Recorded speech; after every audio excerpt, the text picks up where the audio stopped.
There has been one team that has completely blown away every expectation coming into the season. And no, it is not the Lakers, who have been blowing every expectation in the worst way possible. I am talking about a team that has surpassed and exceeded our expectations and predictions in a very surprising way. And no, this is not about the Memphis Grizzlies either, who have been in an absolute tear this season. Memphis has been fantastic this year, and they have also been above and beyond what other people thought of them. Sure, we expect them to be in the playoff race, but sitting comfortably third in the Western Conference, that is seriously good. But this video is about a team that LeBron wished he was playing for. Man, LeBron, let's do it. Let's do it. I see you need a few pieces, that one extra piece this past season. Hey, let's do it. Let's go back to the finals. Let's do it. Yo, stop. Bruh. The Cleveland Cavaliers have not only surprised, but completely shattered what everyone thought of them that they were going to achieve this year. Cavaliers had projected to have 26 wins for the season. Currently they stand at 31 wins, and we are just a bit over halfway through the season. This team was ridiculed to start this as their starting lineup, because of their weird roster setup and acquisitions in the offseason. But what has been the reason for their success this year? Is it just one thing or a combination of multiple? Let's take a look at what has made this Cleveland Cavaliers season so successful.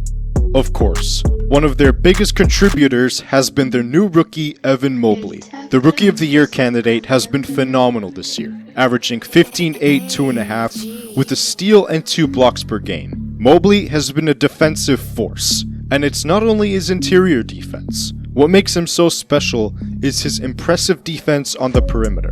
This is something rare for a player of his size and stature. Combining with his defensive awareness, it makes it nearly impossible for opposing teams to score on the New York Cavaliers. I mean, look at this dude. Celtics head coach Ime Udoka. Wow, what a pass by Mobley as Garland works on Holiday. Lost it for a moment, shovels to Mobley. Watched by Rubio. Puts it on the floor, Hampton. Oh, down the... As a rookie, it's insane to think how good on defense he is, but also versatile on offense. I remember we talked about Mobley's defense. He is not only the leader in blocks per game among rookies, but one of the best shot blockers in the entire league. Standing at 6th in blocks per game, he is ahead of Embiid, Giannis, Capella, and fellow teammate Jarrett Allen in blocks per game. He is also 6th in defensive rating in the entire league. Another key part has been the blossoming game of Darius Garland. Ever since college, he has shown glimpses of elite level ball handling and playmaking.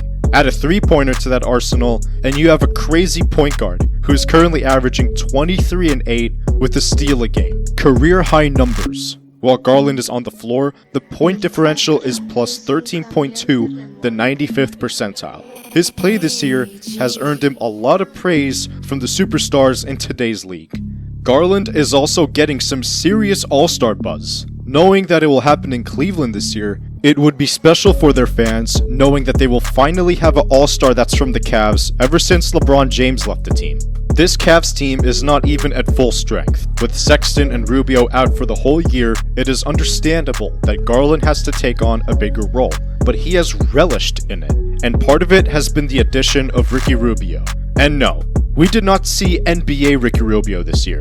While he was healthy, we saw prime team Spain Ricky Rubio on the floor, putting up career numbers in points and three-point makes, and while his rebounds and assists are down from his career averages, he did exactly what the Cavaliers wanted him to be, an aggressive guard off the bench, as well as a mentor for Garland, who has stated he would like to be pushed by the talented Spaniard, and looking at it so far, it has clearly worked wonders. Even if we know both Sexton and Rubio are out for the season, the Cavs have clearly slowed down a little bit, but they are still on the upper echelon of the Eastern Conference, and only a game or two behind the first seed. What else do the Cavs have to make them so good this year? Even though people were confused with the contract that Jarrett Allen signed with the Cavs, thinking it was too big and taking into account that they already had Kevin Love and Evan Mobley under contract, was this the move made for a future trade down the line? Guess not, since Allen has been playing great at center this year, also posting career high numbers across the board, and at times looking like a top 5 center in the league. And Jarrett Allen is arguably the Cavaliers' best and most consistent player this year. Safe to say, the Cavs have been very pleased with his production. And so far and currently, that contract looks like to be one of the biggest bargains in the NBA. He also is a player that deserves some attention for the All-Star game. We also have Kevin Love, who has made a role as a big coming off the bench for the Cavs this year, averaging 14 points per game. Take in mind, he is playing just under 22 minutes.